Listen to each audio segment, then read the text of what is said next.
আজকের আমি রান্না করব যুক্তিফুল আলু ভাজা। প্রথমে আমি কড়াতে তেল দিলাম, তেলটা গরম হয়ে গেছে, যুক্তিফুলটা দিয়ে দেব।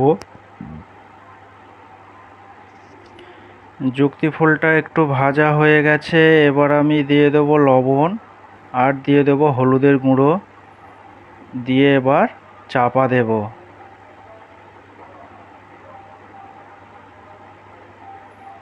যুক্তিফুলটা ভাজা হয়ে গেছে প্রায়, এবার আমি নামিয়ে দেব।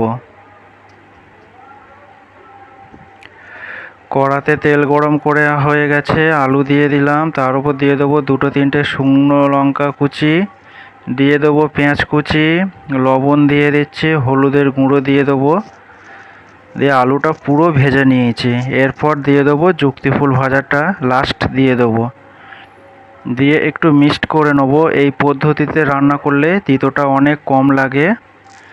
দিয়ে দেবো জিরে গুঁড়ো। যুক্তিফুলটা ভাজা হয়ে গেছে, এবার আমি নামিয়ে দেব। পুরো ভিডিওটা দেখার জন্য অসংখ্য ধন্যবাদ।